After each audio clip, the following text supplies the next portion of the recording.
Bonjour à tous, bienvenue sur ma chaîne Catalasso with God. J'espère que tu vas bien. Une nouvelle vidéo aujourd'hui où on va parler encore d'un sujet, je pense, qui va parler à nos cœurs. En tout cas, moi, ça parle à mon cœur déjà. Et on va vraiment laisser le Seigneur nous conduire. Donc, comme vous l'avez compris, on est en pause par rapport à mon témoignage. Tu l'as vu, le titre, la vidéo d'aujourd'hui parle de faire pour être. Si tu as suivi les précédents épisodes de ma chaîne, si tu l'as compris, et si tu l'as pas compris, je vais un peu te faire comprendre des choses aujourd'hui. Ce fardeau que j'ai sur le cœur de parler de la réconciliation. Comme je vous l'ai expliqué au travers du passage dans le livre de Corinthiens, la réconciliation, certes, premièrement, elle est avec Dieu par le sacrifice de Jésus, si l'on l'accepte, bien sûr, tout est question de choix. Et il y a cette réconciliation avec Dieu en apprenant à le connaître. Et en apprenant à le connaître, il y a cette réconciliation avec nous-mêmes. Comme je vous l'avais expliqué dans la vidéo Qui es-tu, qui est vraiment la vidéo de base pour que tu puisses comprendre les épisodes au fur et à mesure que le Seigneur nous conduira. Dans la vidéo Qui es-tu, j'expliquais vraiment avec ce que le Seigneur m'a permis de comprendre, que notre âme est fragmentée, elle est divisée, elle est blessée, séparée.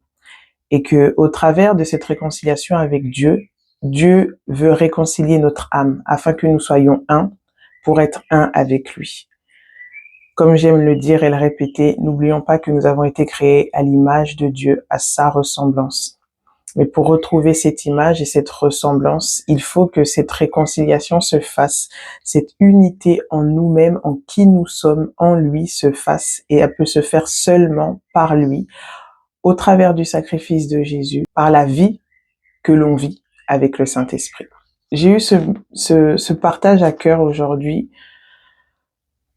par rapport encore à la continuité, parce que je vois que tout se suit, et c'est encore d'aller dans une profondeur. Il y a des choses que moi-même, comme je vous l'ai dit, c'est premièrement pour moi-même. Je ne suis qu'un canal, donc c'est premièrement à moi-même, et je libère la parole, voilà, pour que ça puisse aussi vous emmener des réflexions après à travailler avec le Saint-Esprit. Je vais prendre un passage pour commencer, et après on va laisser le Saint-Esprit conduire les choses. Donc ça va être dans Actes, le livre de Actes 17, à part juste le verset 28. Donc j'explique brièvement le contexte. Ici dans le livre des Actes, donc les Actes des Apôtres, c'est un livre qui parle justement de ce que l'Église primitive a vécu avec suite à la Pentecôte, suite à l'effusion du Saint-Esprit, comment Dieu s'est manifesté en son Église au travers des apôtres, au travers des prophètes, au travers de tous ceux qui se sont donnés à Jésus. Là, ici, ça parle de l'apôtre Paul. Voilà, un apôtre que je pense que tout le monde connaît. Un apôtre que j'estime énormément, sans idolâtrer, bien sûr, mais vraiment son chemin de vie avec le Seigneur, voilà, est très édifiant. Et vraiment, c'est un homme qui a reçu une intelligence de Dieu, comme lui-même il explique qu'il n'a pas reçu cela des hommes. C'est vraiment le Saint-Esprit qui l'a enseigné. Et vous savez, le meilleur enseignant, c'est notre meilleur ami, celui qui nous veut être, en tout cas, ton meilleur ami et mon meilleur ami jour après jour, c'est le Saint-Esprit. C'est le Saint-Esprit, comme il y a un passage qui dit dans la parole que l'onction, en gros, le Saint-Esprit qui est en vous, vous enseigne. Le Saint-Esprit est là pour nous enseigner. Jésus lui-même, il a dit que il est avantageux pour vous, donc pour le monde, dont il parlait à ses apôtres, mais après pour tout le monde, il est avantageux pour vous que je m'en aille, c'est-à-dire qu'il monte vers le Père, afin que le Consolateur, le Saint-Esprit, vous soit envoyé et qui vous conduise dans toute la vérité. C'est pas la vérité de savoir ce qui est bien ou mal, c'est la vérité qui affranchit, la vérité qui est Jésus, qui affranchit, qui nous emmène à cette réconciliation avec Dieu le Père. Donc là, dans Acte 17, l'apôtre Paul se retrouve à aller à Athènes, à la ville d'Athènes. Et quand il va parcourir cette ville, il va vraiment être abasourdi de voir à quel point cette ville était remplie de culte aux idoles. Les idoles, c'est quelque chose qu'on revoit beaucoup dans la parole de Dieu, autant de la loi, donc dans l'ancienne alliance comme dans la nouvelle, et qu'on le voit aussi aujourd'hui de manière physique, mais qui est surtout spirituelle. Les idoles, ce sont des choses qu'on adore et qui ne sont pas à l'image de Dieu, qui ne sont pas des dieux. On peut être idolâtre de tout et de n'importe quoi aujourd'hui, et c'est pour ça qu'il est important de laisser Dieu sonder nos cœurs dans cette collaboration qu'on a avec le Saint-Esprit. Plusieurs fois, le Seigneur, au travers des prophètes, dans le temps de l'alliance, dans le temps de la loi, pardon, de la première alliance, on va dire ça, sous le temps de la loi, le Seigneur vraiment parlait au travers de ses prophètes, parce que c'était au travers de ses prophètes qu'il libérait la parole. Aujourd'hui, il parle au travers tout le monde, tous ses enfants qui sont à son écoute. Il parlait beaucoup des idoles qui sont dans les cœurs des hommes. Notamment, j'ai le passage dans Ézéchiel où il dit, voilà, ils viennent devant toi, c'était les anciens, du coup, les Juifs, les anciens, ils étaient en déportation, tout ça, bref. Les anciens, ils venaient se présenter, du coup, devant le prophète qui représentait qui était le messager de Dieu. Ils allaient devant le prophète pour, voilà, demander quelque chose, recevoir la parole de Dieu, et le Seigneur, le Saint-Esprit révèle à Ézéchiel que voilà, ils viennent à toi pour me consulter, mais ils ont dans leur cœur plein d'idoles. Pourtant, c'était le peuple de Dieu. Et de même, ici, dans le contexte où Paul il va parcourir la ville, il se rend compte à quel point les Athéniens sont idolâtres, vraiment. Mais c'était une idolâtrie dans l'ignorance pour certains, je pense, parce que c'est une culture, dans beaucoup de cultures et de traditions, on adore des idoles en fait. Malheureusement, il y a de l'ignorance comme il y a de la compréhension que ce que c'est une idole. Et sachez-le qu'une idole, ce n'est pas simplement une statuette, un bout de bois ou même une croix, un crucifix, parce que ça peut être aussi une idole. Une idole, c'est une puissance spirituelle derrière. Ce n'est pas juste quelque chose de physique, de matériel. Tout est esprit avant tout. Dieu a créé les cieux et la terre. Tout ce que nous voyons physiquement, de manière palpable, vient premièrement de réalité spirituelle. Et ça, c'est important de comprendre. C'est pour ça que je répète souvent, parce que c'est quelque chose que vraiment moi-même, le Seigneur m'assoit dedans. Dieu est esprit. Tout est esprit, tout est spirituel. Et maintenant, c'est le Seigneur, par le Saint-Esprit, qui nous enseigne ces choses-là au fur et à mesure qu'on avance avec lui.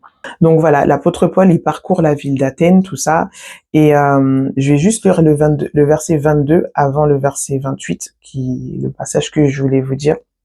Dans le verset 22 de Acte 17, Paul, debout au milieu de l'aréopage, dit: Athéniens, je vous trouve à tout point de vue extrêmement religieux. Paul avait constaté que le mode de vie des Athéniens était religieux, parce qu'ils étaient adorés tout plein d'idoles, et on voit quelques versets plus loin, au point que quand il a parcouru la ville, il a vu une idole sur laquelle il y avait un écriteau écrit à un Dieu inconnu. Ils adoraient tout et n'importe quoi. Et vraiment, cette puissance d'idolâtrie, c'est quelque chose qui se retrouve dans le milieu religieux. Et le milieu religieux, comme je vous l'avais dit dans la précédente vidéo, ce n'est pas qu'un aspect physique, c'est une réalité et c'est même une puissance. J'ai envie de dire, c'est un esprit, la religiosité. Et ça aussi, c'est important de le comprendre. Parce que beaucoup aujourd'hui, on peut être là, se dire chrétien, penser, voilà, être dans ce mode de vie, mais beaucoup de fonctionnements en nous sont encore ancrés et influencés par l'esprit religieux. Bref. Et du coup, le verset 28, pour revenir, le verset 28 de Acte 17, l'apôtre Paul, du coup, donc, il leur dit tout ça, parce que je vais pas tout vous lire. Je vous laisse vraiment prendre le temps de le lire. Voilà. Faut toujours prendre le contexte d'un verset qu'on vous dit. Je veux pas tout lire, mais je vous donne le verset de base. Acte 17, 28. En effet, c'est en lui, donc là, il parle du Dieu vivant, du Dieu véritable, Adonai Elohim. C'est en lui que nous avons la vie, le mouvement et l'être. Comme l'ont dit quelques-uns de vos poètes, nous sommes aussi de sa race. Mais c'est vraiment le passage en lui, donc en Dieu, au travers de Yeshua, de Jésus, en Dieu, en lui, nous avons la vie, le mouvement et l'être. Pourquoi je vous ai donné ce passage? Parce que je pense qu'on va taper sur un peu des choses qui vont déranger, mais c'est important. C'est pour nous apporter la vie, pour nous libérer. Ne l'oubliez pas.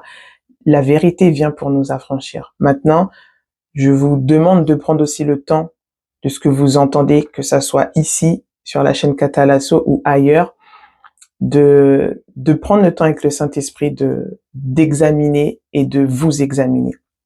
C'est important. Moi, je suis juste là pour faire ce que le Seigneur a mis dans mon cœur, en fait, tout simplement. Donc, en lui, nous avons la vie, le mouvement et l'être. Et plus haut, l'apôtre Paul avait constaté que les Athéniens étaient sérieusement et puissamment religieux. Comme je vous l'ai dit, ça peut être dans l'ignorance.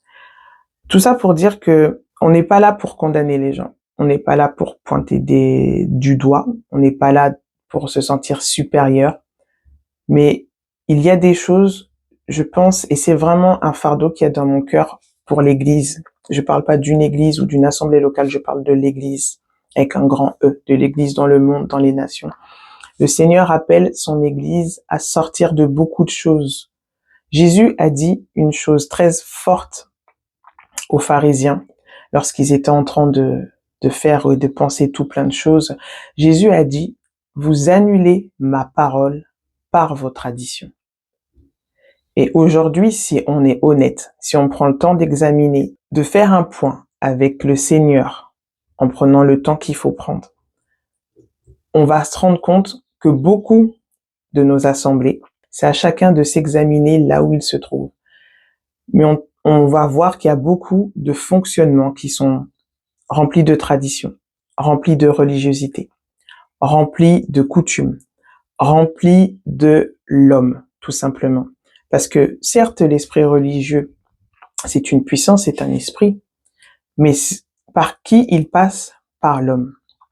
Parce que l'homme, lui, veut faire. Parce que l'homme, lui, pense que c'est bon. Il y a une phrase que j'aime dire, qui ne vient pas de moi, mais voilà, que j'aime dire, que notre bien à nous, ce que nous on pense bien, ce que nous on pense bon, ce que nous on pense juste, ça pue dans les narines de Dieu, véritablement.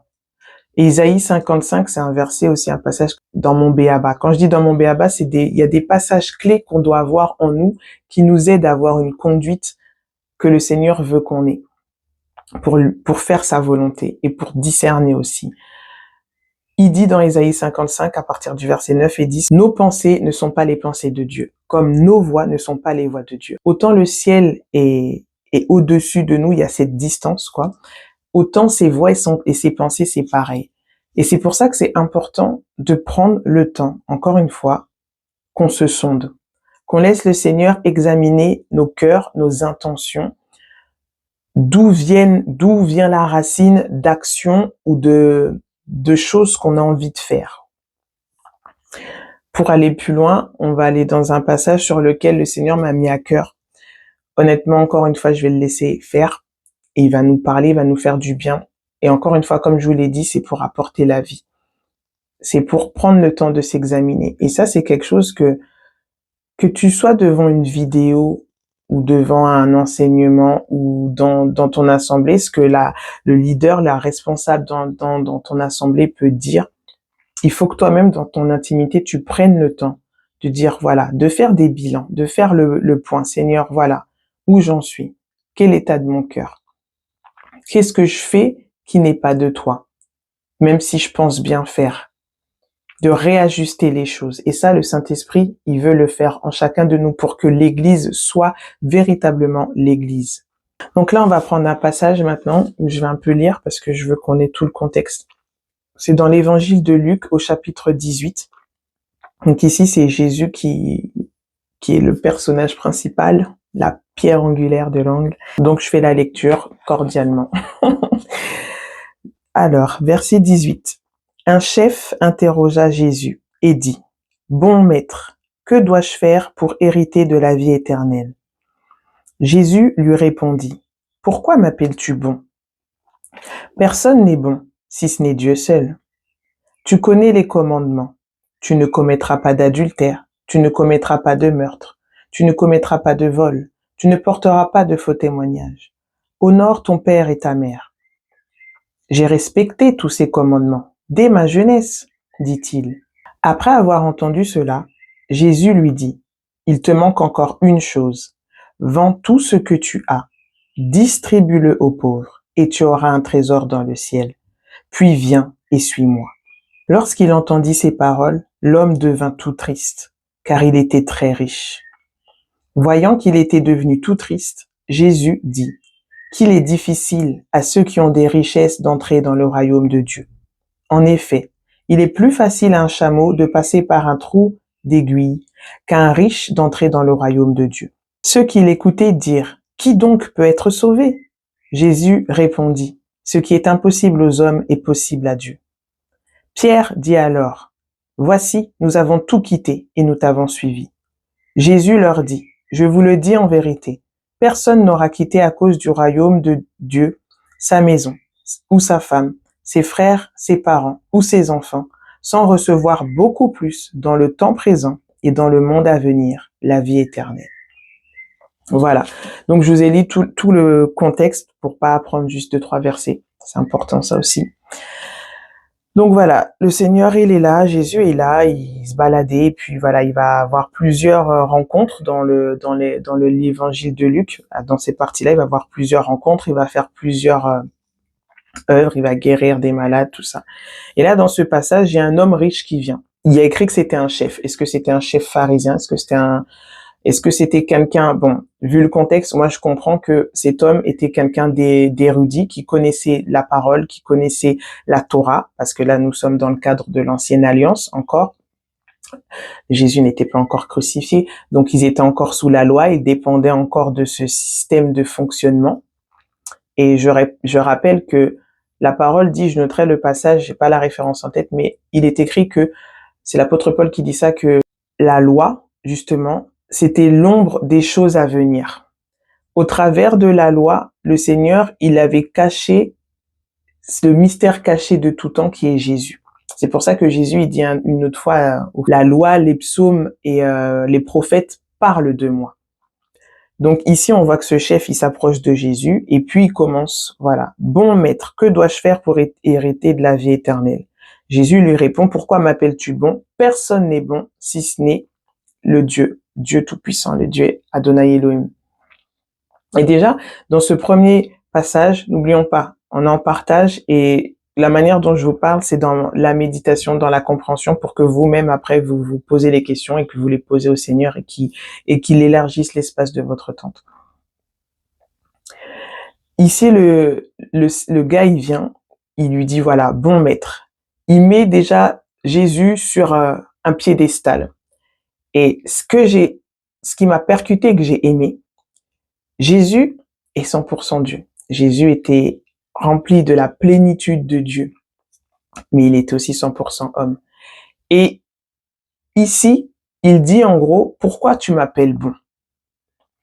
Et on pourrait se dire, mais Jésus, tu étais le Fils de Dieu. Tu accomplissais des choses que personne n'avait accomplies jusqu'à ton temps, qui, eux, ils avaient les récits des prophètes, comme le prophète Élie, le prophète Élisée, comme le prophète Jérémie. Ils avaient des récits de Moïse, de ce qu'il avait fait. Mais sachez que là, à la venue de Jésus, quand Jésus naît et qu'il rentre dans son ministère, il s'était passé plus de 4 siècles, 400 ans, depuis le dernier livre de l'Ancien Testament, Malachie. Ça veut dire que ça faisait 4 siècles où le juif n'avait pas eu de prophète, qui étaient, pour eux, les prophètes, c'était le messager de Dieu. Donc ça faisait 4 siècles que les juifs vivaient dans la religiosité, comme ils vivaient déjà avant, même quand il y avait les prophètes. Parce que, sachez-le, si tu le sais pas, lis la parole, prends du temps ne serait-ce que de te documenter. Pendant tout le temps de l'Ancienne Alliance, le Seigneur n'a fait que envoyer ses prophètes pour ramener son peuple à lui, pour amener le cœur des fils et des filles à reconnecter avec le cœur du Père Céleste. C'était ça le mandat des prophètes. C'était de ramener la vie parce qu'ils vivaient dans la désobéissance totale. C'est pour ça qu'ils ont été 2 fois en déportation. C'est pour ça qu'ils étaient souvent ravagés par l'ennemi parce qu'en fait, ils sortaient de la volonté de Dieu. Et une chose, le Seigneur, son but premier n'a pas été d'instaurer une loi. Quand il a sorti le peuple d'Israël du désert, son but n'était pas d'instaurer une loi à suivre à la règle. Son but, je vous noterai le passage, il le dit dans Jérémie, l'Éternel dit à Jérémie, mon cœur, en gros, je paraphrase, mon cœur, moi, c'était que mon peuple m'écoute. Shema Israël. C'était le cœur de Dieu. que seulement son peuple l'écoute, un jour après l'autre. Le cœur de Dieu n'a jamais été d'instaurer une loi, de faire ceci, de faire cela et que tu suives les choses à la règle. Le cœur premier de Dieu, c'était ce qu'il avait fait au commencement de toutes choses, sa relation qu'il avait avec Adam et la femme, que tous les matins ou tous les soirs, selon les versions, il venait à leur rencontre et il leur apportait le pain quotidien. Tous les jours, le Seigneur, il voulait juste rencontrer son peuple et leur donner ce qu'ils avaient besoin pour la journée. Parce que il y a quelque chose que le Seigneur, en ce moment, m'interpelle toujours pour me recentrer. Il me dit, je suis. Je suis le Dieu de maintenant. Le but de Dieu n'était pas de dire, voilà, tu vas faire ci, ça, et ta règle de vie, ta charte de conduite pour toutes tes 80 ou tes 100 années, elle est comme ça. Le but de Dieu, c'était que chaque jour, il vive le je suis qu'il est avec son peuple. Mais le peuple n'a pas voulu, il s'est rebellé, ils ont voulu un roi, il y a eu Saül et ainsi de suite. On va pas rentrer dedans. Mais c'est de comprendre, encore une fois, le cœur de Dieu. Le cœur de Dieu, c'est de vivre la rencontre et l'instant présent. C'est pour ça que lorsque Moïse, il a dit à l'Éternel, mais je vais dire que t'es qui quand ils vont me demander qui t'a parlé. Il a dit, tu leur diras, je suis. Je suis celui qui est. Je veux vivre le maintenant avec vous. Et je sais pas pourquoi je parle de ça, mais plus on vit le maintenant avec lui, l'instant maintenant, plus on se soucie moins, on s'inquiète pas. Parce que quand tu vis dans le maintenant, tu penses pas à demain ce que tu vas manger. Tu penses pas à la fin du mois comment je vais finir le mois. Tu penses à l'instant présent. Bref. Donc le gars il vient, il lui dit bon maître, tout ça. Et Jésus qui est 100% Dieu parce qu'il est vivant, alléluia, qui est 100% Dieu là à ces moments-là, il lui dit il y a que Dieu qui est bon. Et quand j'ai lu ça, j'ai vu en fait je sais pas si c'est dire l'humilité ou l'amour ou l'enseignement par juste cette phrase. Quand Jésus, lui qui est le Fils de Dieu, lui qui était l'empreinte de Dieu sur terre, lui qui était le royaume des cieux sur terre, il dit il y a que Dieu qui est bon. Il fait comprendre une chose, et encore une fois, c'est mon partage, méditer après derrière. Il fait comprendre que lui-même qui était homme, qui avait cette nature humaine l'empêchait d'être bon, même s'il est bon. Comprenez, la nature charnelle de Jésus avait aussi ses failles, dans le sens que Jésus n'a jamais péché. Il est écrit dans la parole où il dit qu'il n'a commis aucun péché. Jésus n'a jamais péché. Jésus lui-même a été tenté. C'est pour ça qu'il n'y a que lui qui peut t'aider quand vient la tentation. Jésus a été tenté. Ça veut dire que Jésus a pu être tenté par des femmes. Jésus a pu être tenté parce qu'il avait aussi des désirs charnels, parce qu'il était dans un corps humain. Il n'était pas un cyborg, il n'était pas une intelligence artificielle. Jésus a été tenté d'abandonner. Il a eu une baisse de foi dans le jardin de Gethsémane. Il a eu des doutes. Jésus a eu toutes ces faiblesses, toute cette faiblesse humaine que nous avons. Il n'avait pas des carences dans son identité parce qu'il savait il sait qu'il est le Fils de Dieu, mais il avait cette faiblesse humaine qu'il portait. C'est pour ça qu'il dit ça. Encore une fois, je sais pas si le bon terme est humilité. Pour nous, on va dire c'est de l'humilité, mais la vraie humilité selon la Bible, c'est pas ça.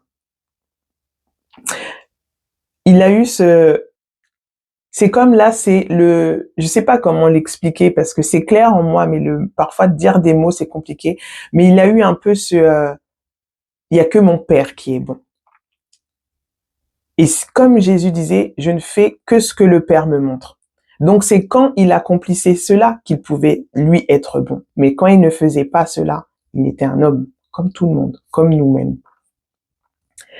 Donc Jésus, il lui dit ça, il y a que Dieu qui est bon. Il enchaîne tout de suite. Tu connais les commandements parce qu'on était dans le cadre de la loi.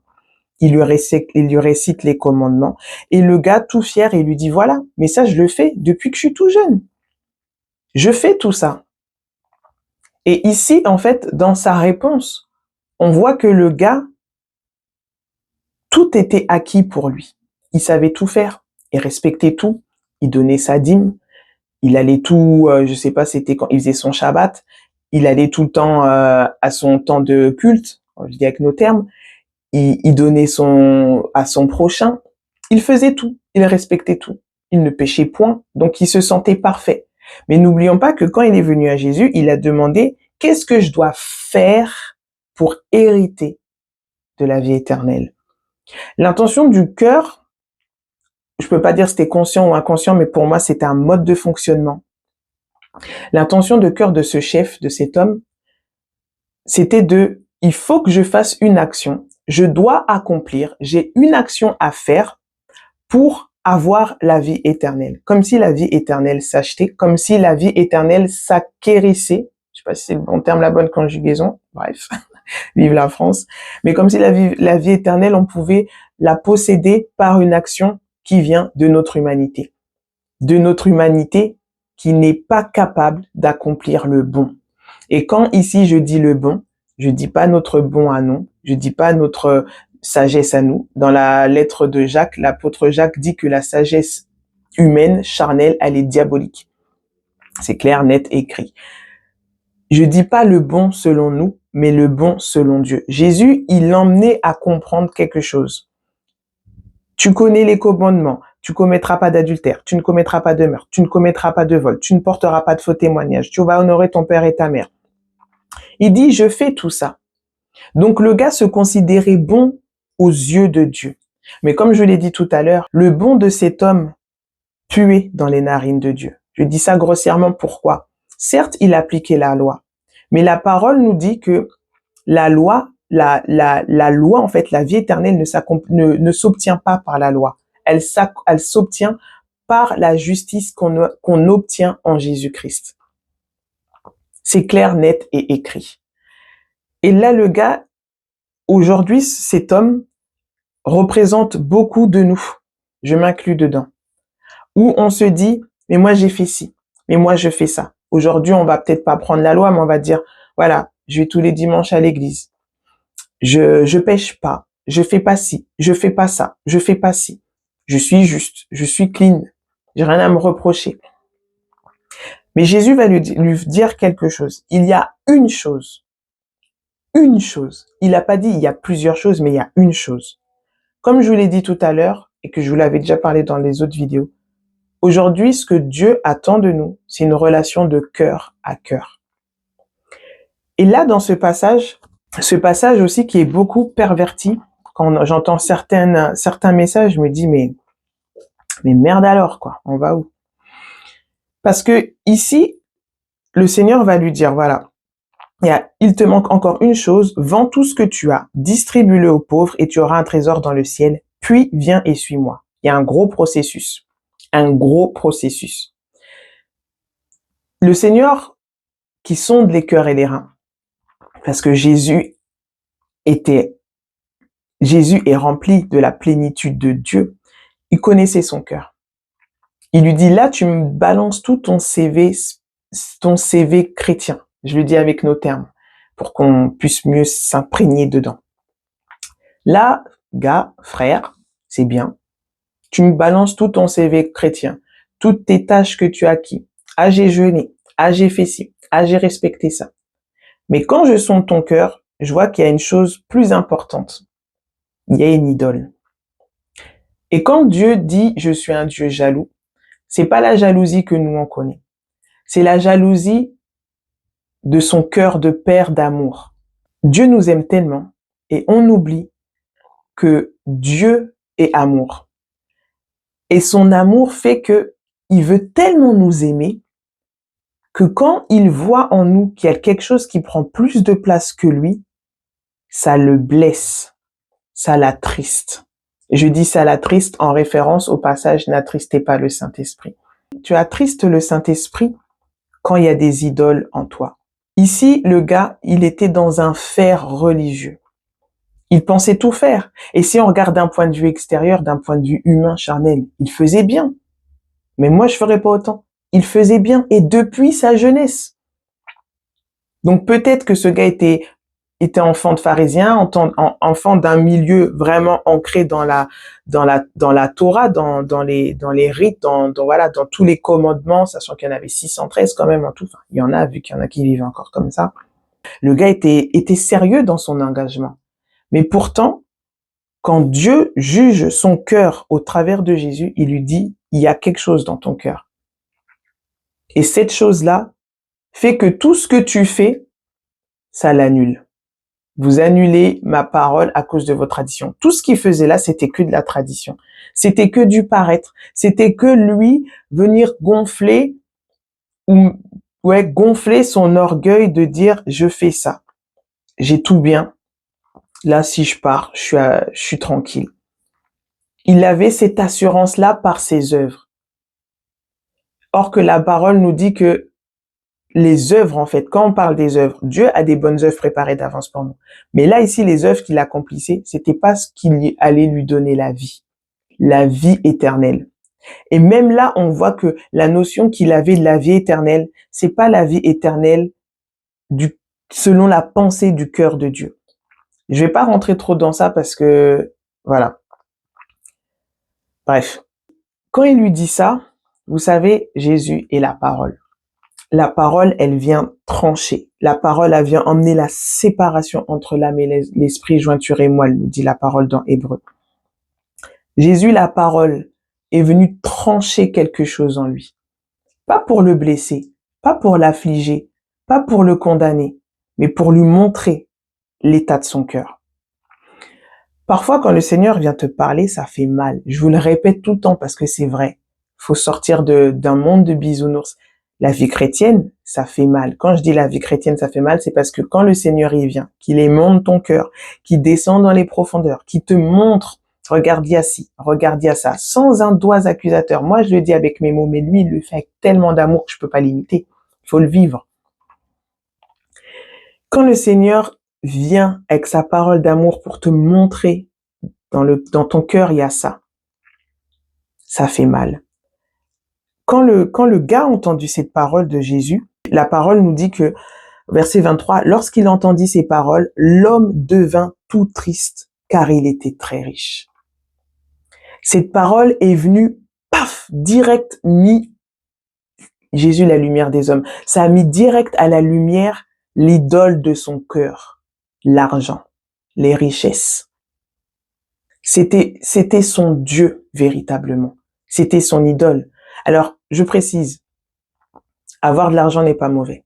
L'argent n'est pas mauvais.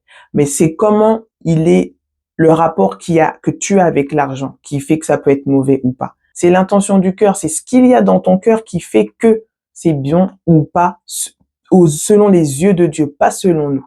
Il faut vraiment faire cette distinction parce que notre jugement à nous, l'homme spirituel juge de tout. L'homme qui est animé par l'esprit, qui a cette compréhension, ce discernement spirituel, il peut juger et quand il juge, ça tranche. Comme le roi Salomon, il avait cette sagesse, la sagesse de Dieu, la sagesse qui est Jésus, tout simplement.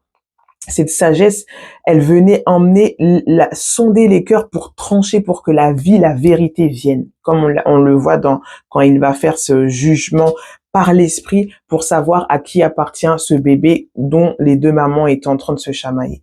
Et du coup, là, quand Jésus, il dit cette parole à l'homme, ça vient vraiment, paf, dans le mille. Dans le mille. Le Seigneur, il tape jamais à côté. Mais maintenant, ce qui va faire la différence, c'est comment toi tu accueilles cette parole. Parce que quand le Seigneur te parle, tu l'entends. Quand je dis tu l'entends, c'est pas forcément audiblement, c'est que tu le sais. Tu sais quand le Seigneur, il vient pointer du doigt quelque chose dans ton cœur et pas avec un doigt accusateur, c'est dans le sens, je veux t'affranchir de ça.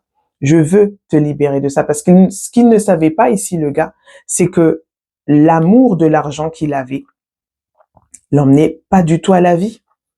C'était même une prison.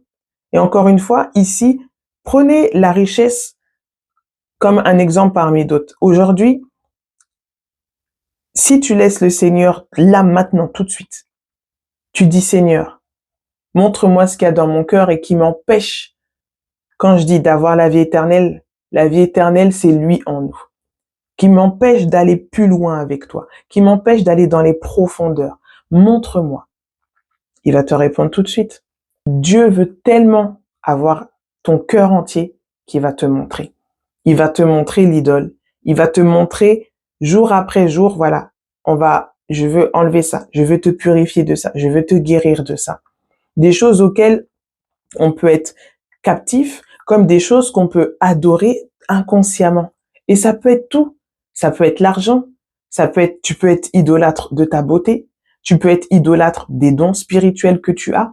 Tu peux être idolâtre de la fonction que tu as dans ton assemblée. Tu peux être idolâtre de ton mari. Tu peux être idolâtre de ta femme. Tu peux être idolâtre de tes enfants. Tu peux être idolâtre de la maison, de l'appartement, des biens que tu as. Tu peux être idolâtre de ton corps. Tu peux être idolâtre de tout et de tellement de choses que parfois on n'en est pas conscient. Et lui, moi je pense honnêtement que cet homme voulait bien faire, mais pas avec le cœur de Dieu. Il voulait bien faire depuis son humanité. C'est pour ça que Jésus lui a dit seul Dieu est bon. Parce que le gars, il cherchait à être bon, mais par ses propres forces. Le gars cherchait à être bon avec son humanité, avec ses failles, avec ses faiblesses. Le gars cherchait à être bon sans Jésus. Parce qu'il a dit, qu'est-ce que moi faut que je fasse? Lorsque, comme je vous l'ai dit dans le passage, si tu veux, on est juste aujourd'hui au travers du sacrifice de Jésus. On est déclaré enfant de Dieu aujourd'hui par le sang de Jésus. Pas parce que tu as fait quoi que ce soit. La seule chose que Dieu te demande, c'est de choisis-moi, mais il te force même pas. Nous tous, toute notre part qu'on a à faire, c'est de faire des choix. Je mets devant toi la vie et la mort. Il ne la met pas devant nous, c'est qu'en gros, à chaque fois dans notre marche, il y aura des choix à faire.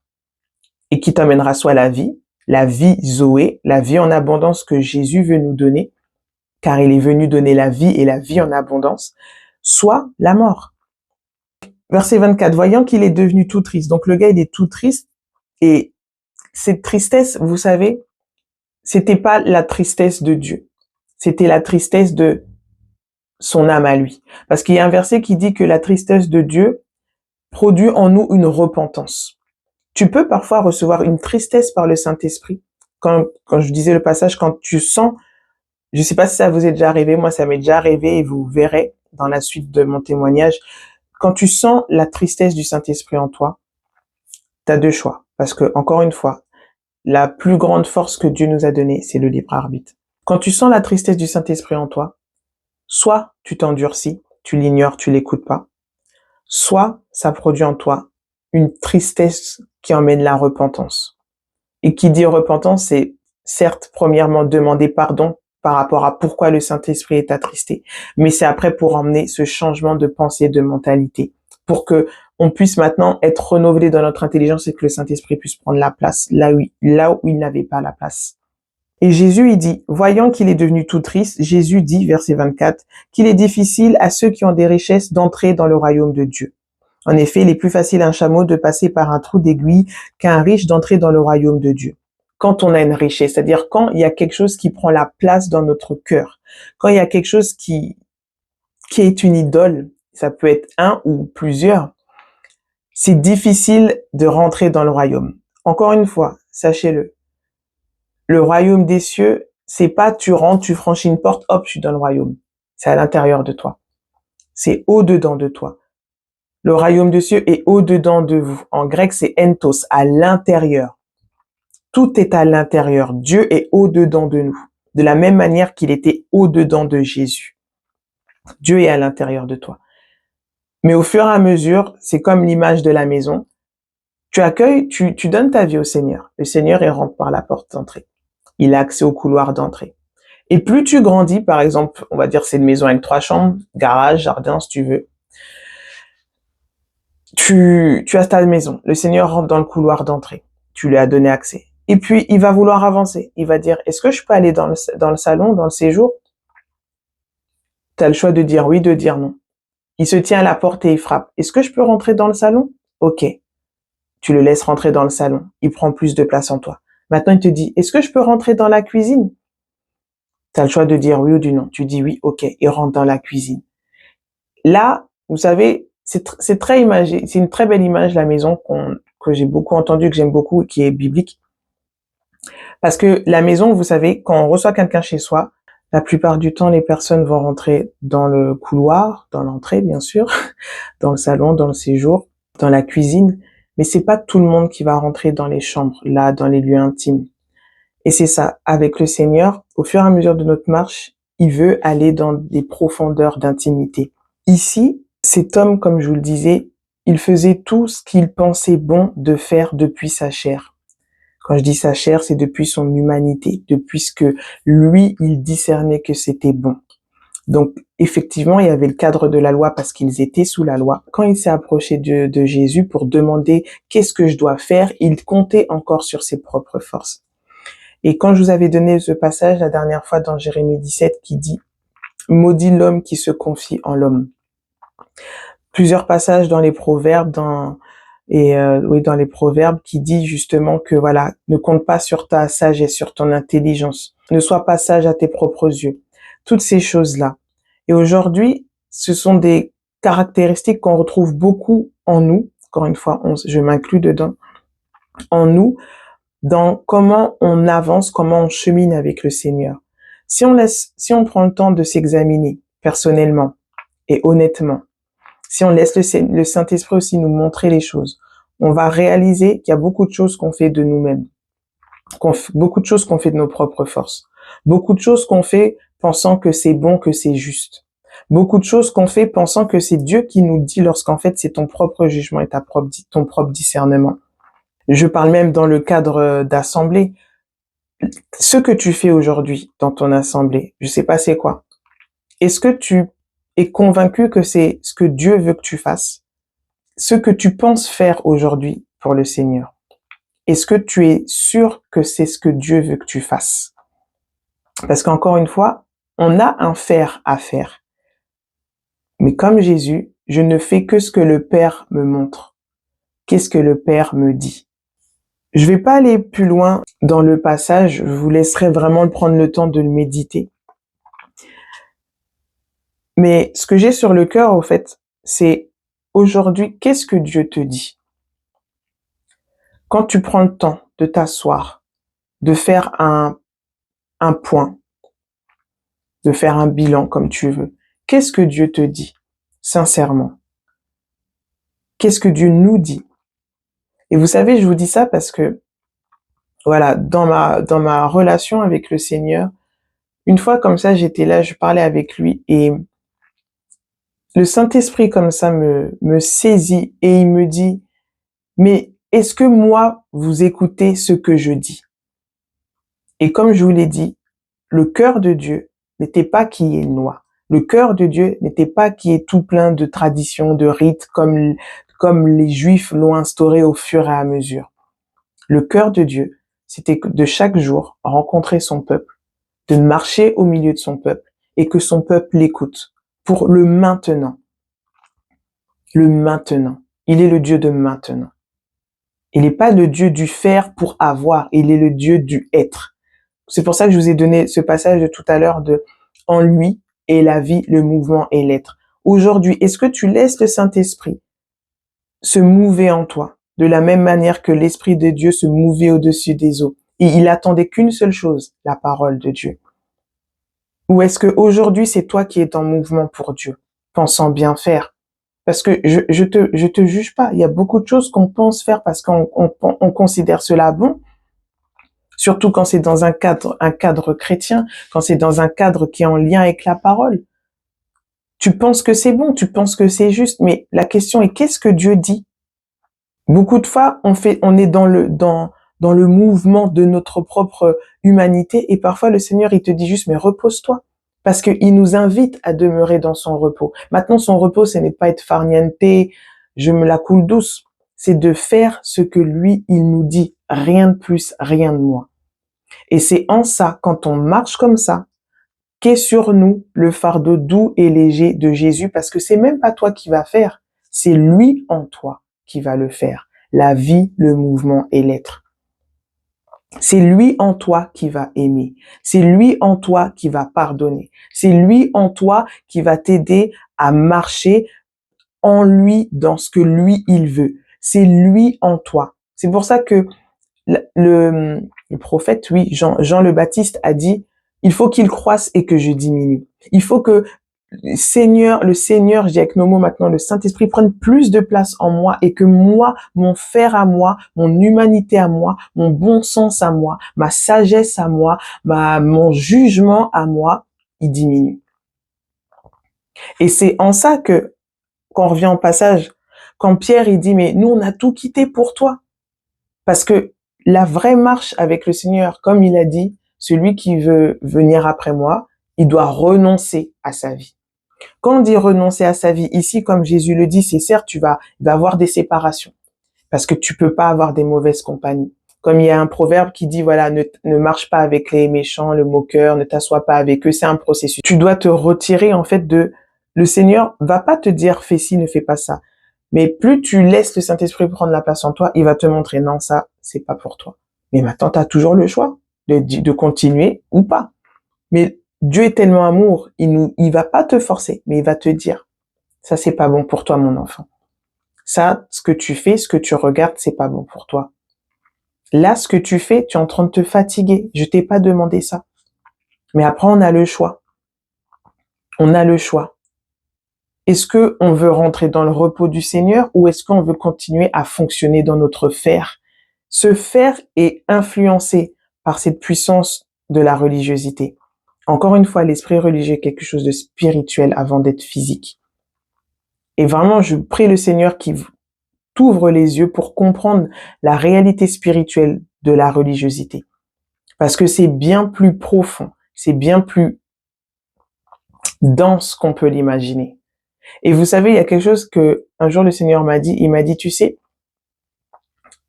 l'homme est religieux dans sa nature charnelle.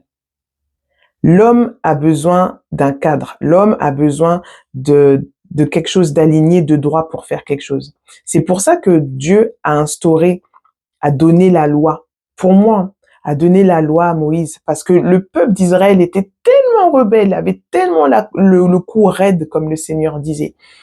Il était tout le temps à murmurer, à calomnier, il n'était jamais content. Oh, on aurait dû rester en Égypte pour manger des concombres, des oignons. Ils étaient jamais contents d'avoir juste cette rencontre avec Dieu.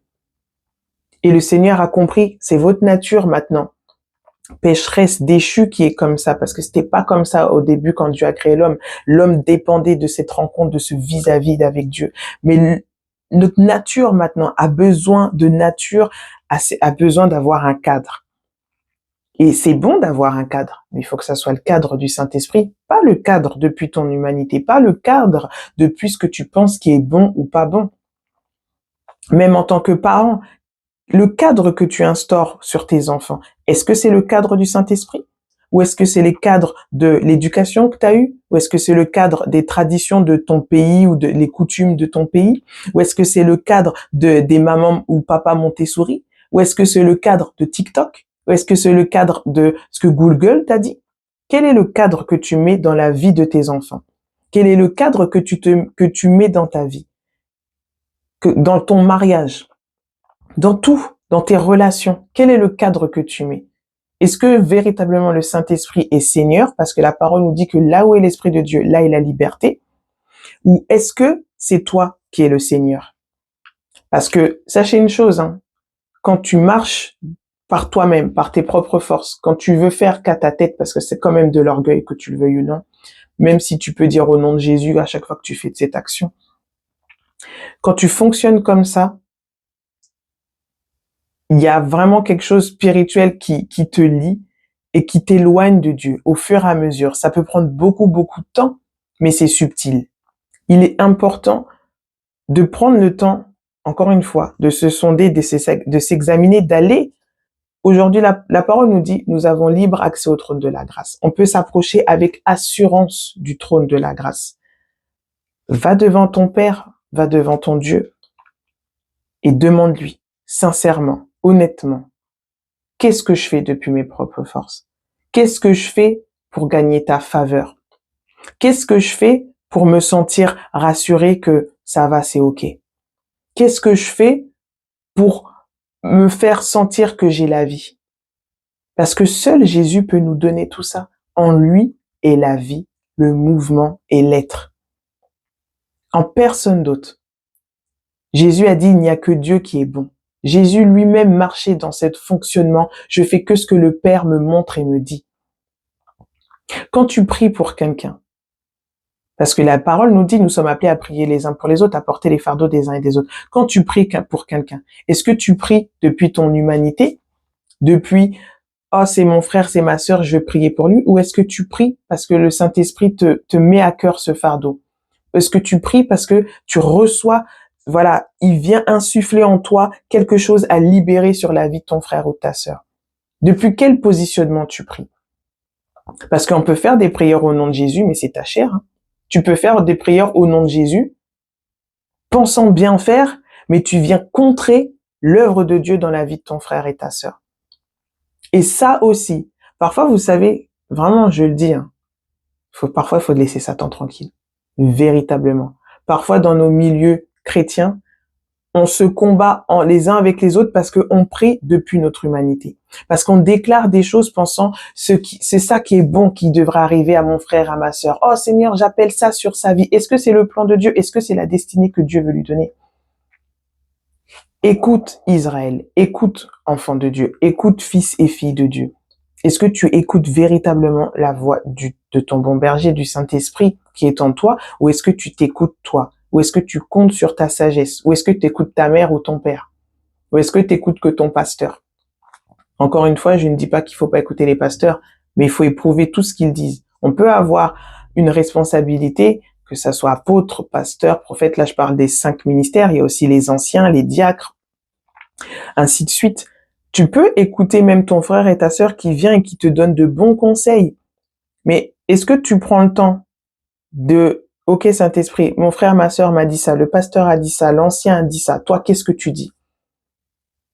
L'apôtre Paul, il dit, examinez toutes les prophéties, garde le bon, jette le mauvais.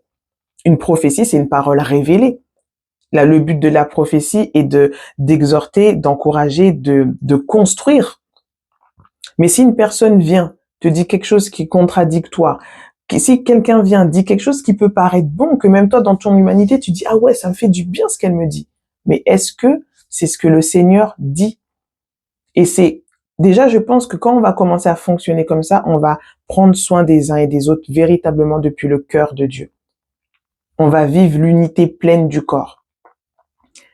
Quand on va commencer à sortir de notre sagesse, de nos fonctionnements, de notre bon savoir, et laisser la vie, le mouvement et l'être jaillir en nous, le royaume des cieux sera visible. Le royaume des cieux, il vient pas de manière à frapper le regard, a dit Jésus. C'est dans ta conduite, dans ton mode de vie, dans ton style de vie, dans ta manière de penser, dans ta manière de réagir, dans ta manière de prier.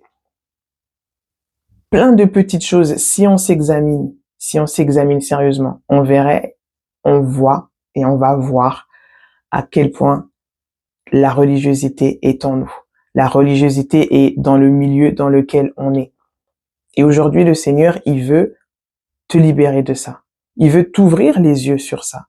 Il veut te montrer aussi, comme avec ce gars-là, l'idole qu'il y a dans ton cœur, que tu peux faire, mais dans ton cœur, il y a des idoles. De la même manière que les anciens, c'était des anciens qui se sont approchés d'Ézéchiel. Je noterai ce passage. Qui se sont approchés du prophète Ézéchiel pour consulter Dieu. C'est comme aujourd'hui, je viens à l'église pour, passer dans mon assemblée pour passer un temps, recevoir ce que Dieu veut me donner. Mais dans ton cœur, il y a plein d'idoles. Quel est l'état de ton cœur? Et qu'est-ce que Dieu te dit? Quelle est la prochaine étape pour toi? Ça, c'est le Seigneur qui va te le dire. Personne d'autre.